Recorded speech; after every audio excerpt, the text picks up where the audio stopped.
नमस्कार और स्वागत है। आज हमारे सामने राजनीति विज्ञान के कुछ हाथ से लिखे हुए नोट्स हैं। जी। पहली नज़र में ये अलग अलग विषयों पर लगते हैं। सरकार के लक्ष्य, नागरिकों के अधिकार, चुनाव का तरीका। हाँ। लेकिन आज हम इन बिखरे हुए मोतियों को एक धागे में पिरोकर ये समझने की कोशिश करेंगे कि भारतीय लोकतंत्र की ये मशीनरी असल में चलती कैसे है। बिल्कुल। और ये ऊपर से भले ही अलग विषय लगें, पर ये सब आपस में बहुत गहरे से जुड़े हुए हैं। अच्छा। हाँ, ये नोट्स हमें सिर्फ ये नहीं बताते कि संविधान में क्या लिखा है, बल्कि ये भी समझाते हैं कि संविधान बनाने वालों ने देश के लिए क्या सोचा था। उनका विजन क्या था? सही। उनका सपना सिर्फ राजनीतिक आजादी का नहीं था, बल्कि एक ऐसे भारत का था जहां सामाजिक और आर्थिक न्याय भी हो। और ये तीनों विषय उसी सपने को हकीकत में बदलने के 3 अलग-अलग पहलू हैं। ठीक है, तो चलिए सपने से ही शुरू करते हैं। इन नोट्स में एक बहुत भारी भरकम शब्द का जिक्र है, कल्याणकारी राज्य, वेलफेयर स्टेट। हाँ, वेलफेयर स्टेट। कहा गया है कि भारत की कल्पना इसी रूप में की गई थी। ये सुनने में तो बहुत अच्छा लगता है, लेकिन इसे हासिल करने का रास्ता क्या है? मतलब संविधान इस बड़े विचार को जमीन पर कैसे उतारता है? इसका रास्ता जाता है राज्य के नीति निदेशक तत्वों से होकर, ओके। जिन्हें हम directive principles of state policy या डीएसपी भी कहते हैं। डीएसपी, हाँ सुना है। ये संविधान के भाग 4 में है, अनुच्छेद 36 से 51 तक। और दिलचस्प बात यह है कि हमारे संविधान निर्माताओं ने ये विचार आयरलैंड के संविधान से लिया था। अच्छा, आयरलैंड से। जी। आप इन्हें सरकार के लिए एक नैतिक दिशा निर्देश या एक टू डू लिस्ट समझ सकती हैं, जो बताती है कि नीतियां बनाते समय किन आदर्शों को ध्यान में रखना है। यहीं पर एक बहुत दिलचस्प और थोड़ी कह सकते हैं उलझाने वाली बात इन नोट्स में लिखी है। क्या? इसमें साफ कहा गया है कि ये सिद्धांत वाद योग्य नहीं है, मतलब इन्हें अदालत द्वारा लागू नहीं किया जा सकता। तो फिर इनका असल मतलब क्या हुआ? अगर कोई सरकार इन पे काम ना करे तो नागरिक अदालत नहीं जा सकते। तो क्या ये सिर्फ अच्छी अच्छी बातें हैं जिनका कोई वजन नहीं? ये सवाल संविधान सभा में भी बहुत जोर शोर से उठा था, और यही इन सिद्धांतों का सबसे अनूठा पहलू है। अच्छा।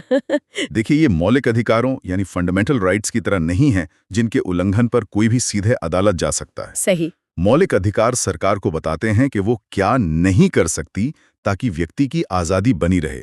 वो सरकार पर एक तरह की लगाम है, एक नकारात्मक दायित्व है। बिल्कुल। और वही निदेशक तत्व सरकार को बताते हैं कि उसे क्या करना चाहिए ताकि पूरे समाज का भला हो। तो ये एक सकारात्मक दायित्व हुआ। एकदम सही। और आपके सवाल पर वापस आते हैं कि अगर ये लागू नहीं हो सकते तो इनका वजन क्या है। हाँ, वही। संविधान सभा में केटी शाह जैसे सदस्यों ने यही चिंता जताई थी। उन्होंने कहा था कि बिना कानूनी ताकत के ये सिर्फ पवित्र इच्छाएं बनकर रह जाएंगे। लेकिन इसके जवाब में डॉक्टर अंबेडकर ने जो कहा, वो इन सिद्धांतों की असली ताकत को बताता है। उन्होंने क्या कहा था? उन्होंने कहा कि कोई भी सरकार जो इन सिद्धांतों की अनदेखी करेगी, उसे चुनाव के समय जनता की अदालत में जवाब देना होगा। ओहो। तो इनकी शक्ति कानूनी नहीं बल्कि राजनीतिक है। इनकी शक्ति कोर्ट में नहीं बल्कि वोट में है। वाह, ये तो पूरी तस्वीर ही बदल देता है।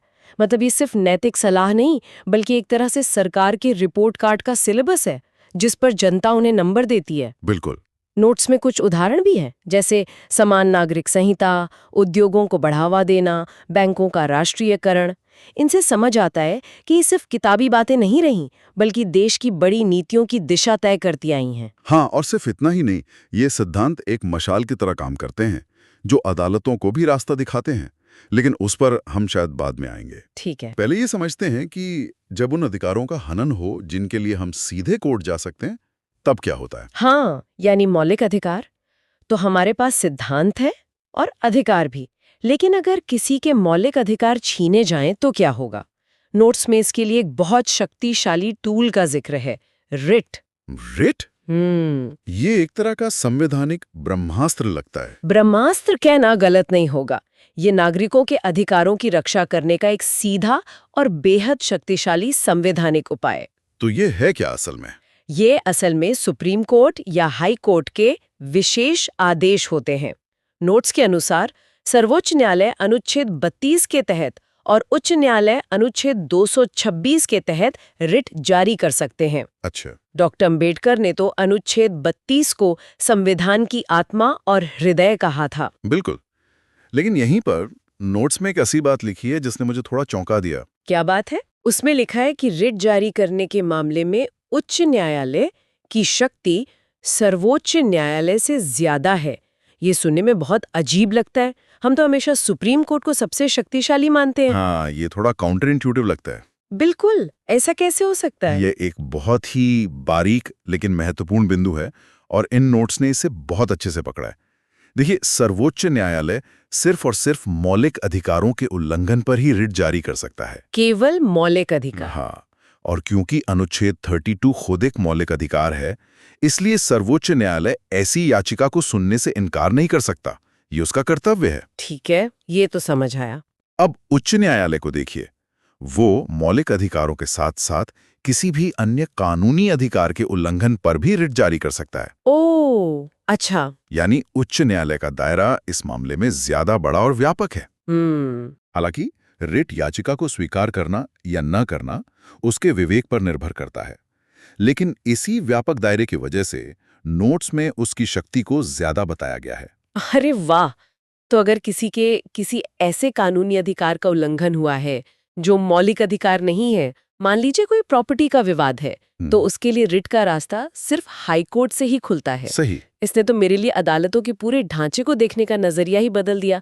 मैं हमेशा सोचती थी कि हर बड़ी चीज के लिए सुप्रीम कोर्ट ही जाना होता है। और शायद यही संविधान बनाने वालों की सोच थी कि न्याय हर स्तर पर और ज्यादा से ज्यादा लोगों की पहुंच में हो। तो हमारे पास ये सिद्धांतों और अधिकारों का एक शानदार ढांचा है, लेकिन ये ढांचा तभी काम करेगा जब इसे चलाने वाले लोग सही हों और सही प्रक्रिया से चुने गए हों। बिल्कुल। और यहीं से बात आती है लोकतंत्र के सबसे बुनियादी सवाल पर। हम अपनी सरकार चुनते कैसे हैं? नोट्स में इस पर 2 बिल्कुल अलग-अलग तरीकों का जिक्र है। हाँ, और ये समझना बहुत जरूरी है, क्योंकि इससे तय होता है कि संसद में कौन पहुंचेगा और किसकी आवाज सुनी जाएगी। पहला तरीका है सर्वाधिक वोट पाने वाले की जीत, जिसे अंग्रेजी में फर्स्ट पास द पोस्ट या FPTP कहते हैं। FPTP, ठीक है। और दूसरा तरीका है समानुपातिक प्रतिनिधित्व, यानी प्रोपोर्शनल रिप्रेजेंटेशन या PR। चलिए पहले FPTP को समझते हैं। नोट्स के मुताबिक इसमें पूरे देश को छोटी-छोटी सीटों या निर्वाचन क्षेत्रों में बांट दिया जाता है। सही। भारत में लोकसभा की 543 सीटें हैं, तो मतलब 543 निर्वाचन क्षेत्र। ये तो सीधा साधा लगता है। बिल्कुल। और हर सीट से सिर्फ एक ही प्रतिनिधि चुना जाता है। एक सीट, एक प्रतिनिधि। हाँ, उस सीट पर जितने भी उम्मीदवार खड़े होते हैं, उनमें से जिसे सबसे ज्यादा वोट मिलते हैं, वही जीत जाता है। और इसमें सबसे दिलचस्प बात यह है कि जीतने के लिए 50% वोट पाना जरूरी नहीं है। अच्छा। अगर किसी को 30% वोट मिले और बाकी सबको उससे कम, तो भी वो जीत जाएगा। वोटर इसमें सीधे उम्मीदवार को वोट देता है। भारत और ब्रिटेन में बड़े चुनाव इसी प्रणाली से होते हैं। लेकिन इसमें एक बात खटकती है। अगर कोई उम्मीदवार सिर्फ 30% वोट लेकर जीत गया, तो उस सीट के बाकी 70% वोटरों का क्या? सही सवाल है। उनका वोट तो एक तरह से बर्बाद हो गया। उन्होंने जिसे वोट दिया वो तो जीता ही नहीं। क्या कोई ऐसा सिस्टम है जो इस समस्या का समाधान करता हो? आपने बिल्कुल सही नस पकड़ी है। यही FPTP सिस्टम की सबसे बड़ी आलोचना है। और इसी के जवाब में दूसरी प्रणाली है समानुपातिक प्रतिनिधित्व या PR। ये बिल्कुल अलग तरीके से काम करती है। कैसे? PR सिस्टम में अक्सर पूरे देश को ही एक निर्वाचन क्षेत्र मान लिया जाता है। यहाँ मतदाता किसी उम्मीदवार को नहीं, बल्कि किसी राजनीतिक पार्टी को वोट देता है। अच्छा, तो वोट उम्मीदवार को नहीं, पार्टी को जाता है। हाँ। फिर सीटें कैसे तय होती हैं? चुनाव के बाद हर पार्टी को मिले वोटों के प्रतिशत के हिसाब से विधायिका में सीटें दे दी जाती हैं। मतलब जितने % वोट उतनी % सीटें? लगभग वैसा ही। जैसे अगर किसी पार्टी को देश भर में 30% वोट मिले, तो उसे संसद में भी लगभग 30% सीटें मिल जाएंगी। इससे उन 70% वोटरों की आवाज भी संसद में पहुंचती है। इजराइल और नीदरलैंड्स जैसे देशों में ये प्रणाली है। ये ज्यादा प्रतिनिधित्व सुनिश्चित करती है, लेकिन इसकी एक कमी भी है। तो क्या? इसमें अक्सर किसी एक पार्टी को बहुमत नहीं मिलता, जिससे मिलीजुली और कई बार अस्थिर सरकारें बनती हैं। तो अब सवाल ये उठता है कि भारत ने कौन सा रास्ता चुना? नोट्स को देखें तो लगता है कि हमने बीच का कोई रास्ता निकाला है। बिल्कुल सही। हमारे संविधान निर्माताओं ने दोनों प्रणालियों के फायदे और नुकसान को समझा और एक मिलाजुला भारतीय रास्ता अपनाया। अच्छा। भारत में लोकसभा और विधानसभा जैसे सीधे चुनावों के लिए FTPP प्रणाली अपनाई गई। ऐसा इसलिए क्योंकि ये समझने में आसान है, एक स्थिर सरकार देने की संभावना ज्यादा रखती है और प्रतिनिधि को अपने क्षेत्र के लोगों के प्रति सीधे जवाबदेह बनाती है। और पीआर का क्या? राष्ट्रपति, उपराष्ट्रपति और राज्यसभा के सदस्यों जैसे अप्रत्यक्ष चुनावों के लिए समानुपातिक प्रतिनिधित्व प्रणाली का एक रूप इस्तेमाल किया जाता है। ये दिखाता है कि हमारे सिस्टम में स्थिरता और प्रतिनिधित्व दोनों के बीच एक बहुत सोचा समझा संतुलन बनाने की कोशिश की गई है। तो इतनी विशाल और जटिल चुनाव प्रक्रिया को चलाने के लिए एक निष्पक्ष अंपायर की जरूरत तो होगी ही। बिल्कुल। कोई ऐसी संस्था जो किसी का पक्ष न ले और ये सुनिश्चित करे कि खेल नियमों के हिसाब से हो। नोट्स में निर्वाचन आयोग की भूमिका पर बहुत जोर दिया गया है। आप उसे अंपायर कहें या लोकतंत्र की रीढ़ की हड्डी, दोनों ही सही है। निर्वाचन आयोग भारतीय लोकतंत्र के सबसे मजबूत स्तंभों में से एक है। अच्छा। संविधान के अनुच्छेद 324 के तहत इसे बनाया ही इसलिए गया था ताकि चुनाव प्रक्रिया को सरकार के नियंत्रण से पूरी तरह आजाद रखा जा सके। अच्छा। नोट्स में इसके विकास का भी जिक्र है, कैसे ये 1989 तक सिर्फ एक सदस्य का आयोग था, फिर इसे बहुसदस्यीय बनाया गया और 1993 से ये स्थायी रूप से एक मुख्य चुनाव आयुक्त और 2 अन्य चुनाव आयुक्तों वाला निकाय है। लेकिन इसकी स्वतंत्रता सुनिश्चित कैसे होती है? सिद्धांत में तो ये बहुत अच्छा लगता है, पर असल में ये कैसे काम करता है? मतलब हाल के सालों में नियुक्ति प्रक्रिया को लेकर भी कुछ सवाल उठे हैं। हाँ, ये बहस चल रही है। या कार्यपालिका का उस पर ज्यादा प्रभाव है? नोट्स इस बारे में कुछ बताते हैं? नोट्स सीधे तौर पर हाल के विवादों का जिक्र नहीं करते, लेकिन वो उस संवैधानिक कवच की बात करते हैं जो आयोग को दिया गया है और वो आज भी प्रासंगिक है। जैसे?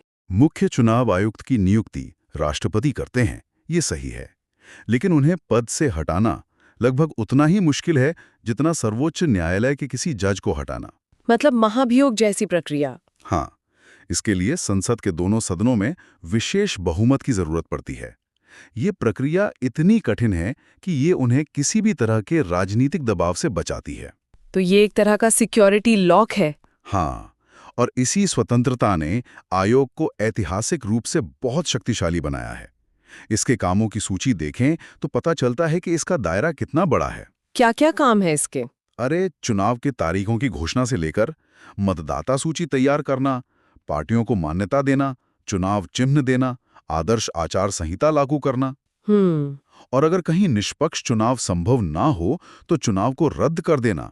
संक्षेप में, चुनाव का पूरा नियंत्रण इसी के पास है। क्या इसका कोई ऐसा उदाहरण है जहां आयोग ने अपनी इस ताकत का भरपूर इस्तेमाल किया हो और चुनाव का चेहरा ही बदल दिया हो? बिल्कुल। 90 के दशक की शुरुआत में टी.एन. शेषन जब मुख्य चुनाव आयुक्त बने तो उन्होंने दिखाया कि संविधान ने इस पद को कितनी ताकत दी है। हाँ, उनका नाम तो बहुत सुना है। उस दौर को भारतीय चुनावों में एक बड़े सुधार के दौर के रूप में याद किया जाता है। उन्होंने आदर्श आचार संहिता को बहुत सख्ती से लागू किया, जिससे चुनाव प्रचार में पैसे और बाहुबल के इस्तेमाल पर काफी हद तक लगाम लगी। तो उन्होंने साबित कर दिया कि ये संस्था सिर्फ कागज पर शक्तिशाली नहीं है। बिल्कुल। तो इन नोट्स के माध्यम से हमने वाकई एक पूरी यात्रा की है। हमने संविधान की आत्मा यानी एक कल्याणकारी राज्य के सपने से शुरुआत की। फिर हमने अधिकारों की रक्षा करने वाले संवैधानिक ब्रह्मास्त्र यानी रिट को समझा। सही। और आखिर में हमने उस चुनावी मशीनरी को देखा जो लोकतंत्र को चलाती है और उस स्वतंत्र एम्पायर यानी निर्वाचन आयोग को जो इस खेल को निष्पक्ष बनाए रखता है। और ये सब आपस में बहुत खूबसूरती से जुड़ा हुआ है। एक अच्छा लोकतंत्र सिर्फ निष्पक्ष चुनाव कराने से नहीं बनता, बल्कि इस बात से बनता है कि चुनी हुई सरकारें लोगों के कल्याण के लिए उन निर्देशक तत्वों की रोशनी में काम करें और लोगों के मौलिक अधिकार हर हाल में सुरक्षित रहें। बिल्कुल। और यहाँ एक विचार छोड़ जाते हैं जिस पर सोचा जा सकता है। बताइए। नोट्स में निर्देशक तत्वों और मौलिक अधिकारों के बीच की कानूनी दीवार साफ बताई गई है, लेकिन पिछले कुछ दशकों में अदालतों ने मौलिक अधिकारों की व्याख्या करते समय, जैसे जीवन के अधिकार की व्याख्या करते हुए अनुच्छेद 21, हाँ अनुच्छेद 21, उसकी व्याख्या करते हुए उसमें स्वच्छ पर्यावरण का अधिकार, शिक्षा का अधिकार जैसी बातें शामिल की हैं जो मूल रूप से निर्देशक तत्वों का हिस्सा थी। तो अदालतें एक तरह से उस दीवार में खिड़कियां बना रही हैं, आप कह सकते हैं। और इससे एक महत्वपूर्ण सवाल उठता है, क्या संविधान निर्माताओं द्वारा देखे गए कल्याणकारी राज्य के सपने को तेजी से साकार करने के लिए इन मार्गदर्शक सिद्धांतों को और अधिक कानूनी शक्ति देने का समय आ गया है? या फिर इन्हें जनता और सरकार के बीच का राजनीतिक संध्या ही बने रहना चाहिए? इसका कोई आसान जवाब नहीं है।